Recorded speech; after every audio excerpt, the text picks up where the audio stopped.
நமச்சிவாய சிவாய நம. அனைத்து தமிழ் உள்ளங்களுக்கும் கனிவான வணக்கங்கள். கனிவும் கனவுகளும் கொண்ட கன்னி ராசி அன்பர்களே, இதுவரை அஷ்டமஸ்தானமான 8ஆம் ராசியில் இருந்து வந்த குரு பகவான் சித்திரை மாதம் 18ஆம் தேதி முதல் பாக்கியஸ்தானமான 9ஆம் வீட்டில் சஞ்சாரம் செய்ய இருக்கின்றார். பாக்கியஸ்தானத்தில் இருக்கின்ற குரு தான் நின்ற ராசியில் இருந்து 5ஆம் பார்வையாக கன்னி ராசியான ராசி ஸ்தானத்தையும், 7ஆம் பார்வையாக விருச்சிக ராசியான சகோதர ஸ்தானத்தையும், 9ஆம் பார்வையாக மகர ராசியான புத்திரஸ்தானத்தையும் பார்வையிட இருக்கின்றார். குரு பகவான் 5ஆம் பார்வையாக ராசி ஸ்தானத்தை பார்ப்பதால் மனதில் நினைத்த செயல்களை எண்ணிய விதத்தில் செய்து முடிப்பீர்கள். தோற்ற பொலிவில் மாற்றங்கள் ஏற்படும். உடல் ஆரோக்கியம் மேம்படும். புதிய விஷயங்களில் ஆர்வத்துடன் ஈடுபடுவீர்கள். மனை சார்ந்த துறைகளில் இருப்பவர்களுக்கு லாபம் மேம்படும். முகத்தில் புதுவிதமான புத்துணர்ச்சி ஏற்படும்.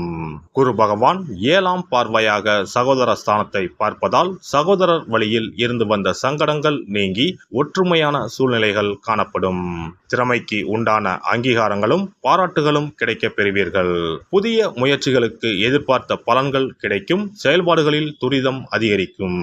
குரு பகவான் 9ஆம் பார்வையாக புத்திரஸ்தானத்தை பார்ப்பதால் பூர்வீக சொத்துக்கள் தொடர்பான விஷயங்களில் இருந்து வந்த இழுபறியான சூழ்நிலைகள் குறையும். குலதெய்வ வழிபாடுகளை நிறைவேற்றுவீர்கள். வாழ்க்கை துணைவரின் வழியில் இருந்து வந்த கருத்து வேறுபாடுகள் குறையும். கலை சார்ந்த செயல்பாடுகளில் ஆர்வம் அதிகரிக்கும். கடன் சார்ந்த பிரச்சனைகள் குறையும்.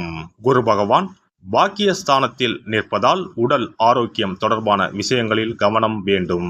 வீட்டினை மனதிற்கு பிடித்த விதத்தில் மாற்றி அமைப்பீர்கள். பெரியோர்களிடத்தில் அனுசரித்து நடந்து கொள்வது நன்மதிப்பை உண்டாக்கும்.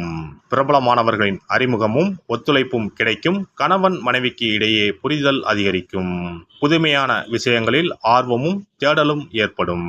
குரு பகவான் 1/5/2024 முதல் 11/6/2024 வரை கிருத்திகை நட்சத்திரத்தில் சஞ்சரிப்பதால் உடல் ஆரோக்கியத்தில் கவனம் வேண்டும். விவசாய பணிகளில் சற்று சிந்தித்து செயல்படவும். கணவன் மனைவிக்கு இடையே அனுசரித்து செல்லவும். பேச்சுக்களில் நிதானத்தை கடைபிடிப்பது நன்மதிப்பை ஏற்படுத்தும். பயணங்களின் மூலம் எதிர்பார்ப்புகள் நிறைவேறும். சுபகாரிய எண்ணங்கள் கைகூடி வரும். குரு பகவான் ரோகிணி நட்சத்திரத்தில் சஞ்சரிப்பதால் பொருளாதாரத்தில் முன்னேற்றம் ஏற்படும். உறவினர்களின் வழியில் சுபகாரியங்கள் கைகூடி வரும். திறமைகளை வெளிப்படுத்தி பாராட்டுகளை பெறுவீர்கள். வெளிவட்டார தொடர்புகளால் ஆதாயம் அதிகரிக்கும். குரு பகவான் மிருகசிரிஷ நட்சத்திரத்தில் சஞ்சரிப்பதால் திட்டமிட்ட காரியங்களில் எதிர்பார்ப்புகள் நிறைவேறும். எதிலும் சுறுசுறுப்புடன் செயல்படுவீர்கள். உடன் பிறந்தவர்கள் ஆதரவாக இருப்பார்கள். மனை விருத்திக்கான முயற்சிகள் அதிகரிக்கும். குரு பகவானின் வக்கரகால சஞ்சாரத்தின் போது ஆதரவாக இருப்பவர்களின் எண்ணங்களை புரிந்து கொள்வீர்கள். எந்த ஒரு செயலையும் பலமுறை சிந்தித்து மேற்கொள்வது நல்லது. வியாபாரத்தில் மந்தமான சூழல் உண்டாகும். தேவையற்ற பயணங்களை குறைத்துக் கொள்வது ஆரோக்கியத்திற்கு நல்லது. பெண்களை பொறுத்தவரை குழந்தைகளின் வழியில் மகிழ்ச்சியான செய்திகள் ஏற்படும். மற்றவர்களின் செயல்பாடுகளை குறை கூறுவதை குறைத்துக் கொள்வது நல்லது. உலக வாழ்க்கை பற்றிய புதுவிதமான கண்ணோட்டங்கள் ஏற்படும். வெளியூர் வேலை வாய்ப்புகள் சாதகமாக அமையும். விடாப்பிடியாக செயல்பட்டு எண்ணியதை நிறைவேற்றிக் கொள்வீர்கள். பூர்வீக சொத்துக்களின் மூலம் நன்மை உண்டாகும். புதிய வாகனம் வாங்குவது தொடர்பான முயற்சிகள் கைகூடும். மாணவர்கள் மனதளவில் புதிய தன்னம்பிக்கையுடன் செயல்படுவீர்கள். விளையாட்டு சார்ந்த துறைகளில் இருக்கக்கூடிய மாணவர்களுக்கு திறமையும் பாராட்டும் கிடைப்பதற்கான வாய்ப்புகள் உண்டாகும். கல்வியில் இருந்து வந்த ஆர்வமின்மையும் புரிதல் இன்மையும் விலகும். உத்தியோகஸ்தர்கள் உத்தியோக பணிகளில் இருந்து வந்த அலைச்சல்கள் குறையும். திறமைகளை வெளிப்படுத்துவதற்கான வாய்ப்புகள் அமையும். சிறு சிறு வதந்திகளுக்கு முக்கியத்துவம் கொடுப்பதை தவிர்க்கவும். உடன் பணிபுரிபவர்களின் ஆதரவு கிடைக்கும். பணி மாற்றத்தால் குழப்பங்களில் இருந்து தெளிவான முடிவுகளை எடுப்பீர்கள். வியாபாரிகளை பொறுத்தவரை வேலையாட்களின் ஒத்துழைப்பால் ஆதாயம் மேம்படும்.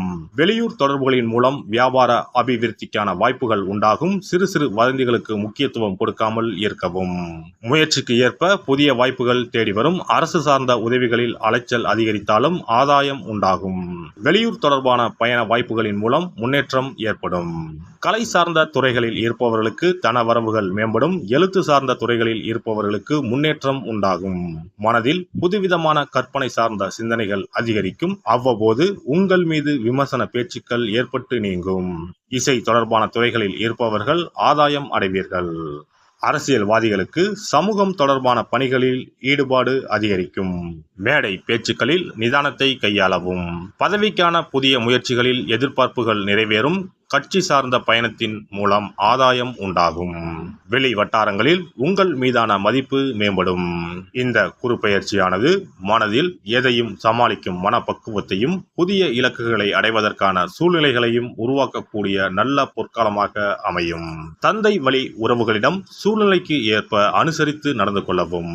திருச்சிக்கு அருகில் உள்ள பூலோகநாதருக்கு அகல் விளக்கு தீபம் ஏற்றி வழிபாடு செய்து வர வீடு மனை அமைவதில் இருந்து வந்த தாமதங்கள் விலகும். நினைத்த காரியங்கள் அனைத்தையும் செய்து முடிப்பதற்கான சூழல்கள் உண்டாகும்.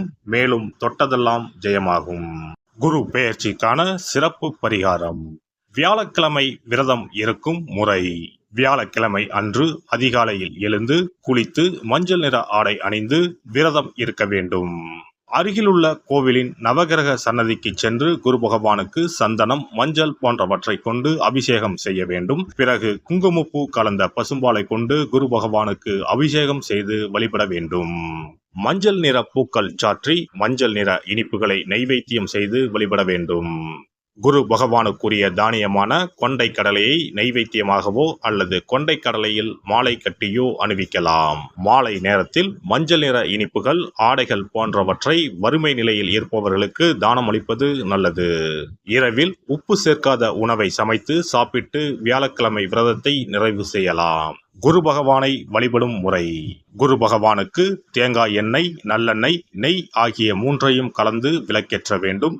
குரு பகவானுக்கு ஏற்றப்படும் விளக்குகளின் எண்ணிக்கை 11 அல்லது 21 இருப்பது சிறந்தது. குரு பகவானுக்கு பிடித்த மலர்கள் முல்லை, மல்லிகை.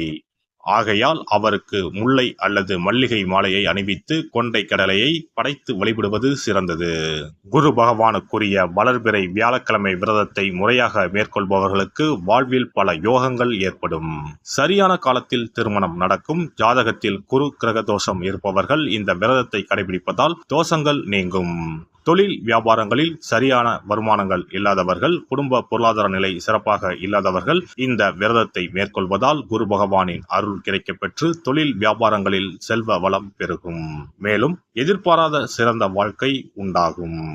எல்லாம் வல்ல இறையருளால் நீங்களும் உங்கள் அன்பு குடும்பமும் உடல் நலம், நீலாயுள், நிறை செல்வம், உயர் புகழ், மெய்ஞானம் ஓங்கி வாழ்க வளமுடன். இந்த வீடியோ பதிவு உங்களுக்கு பிடித்திருந்தால் லைக் பண்ணுங்க, கமெண்ட் பண்ணுங்க, ஷேர் பண்ணுங்க. மறக்காம சப்ஸ்கிரைப் பண்ணுங்க. பக்கத்துல இருக்கிற பெல் பட்டனை கிளிக் பண்ணுங்க. நன்றி, வணக்கம். ஓம் நமச்சிவாய. சிவாய நம.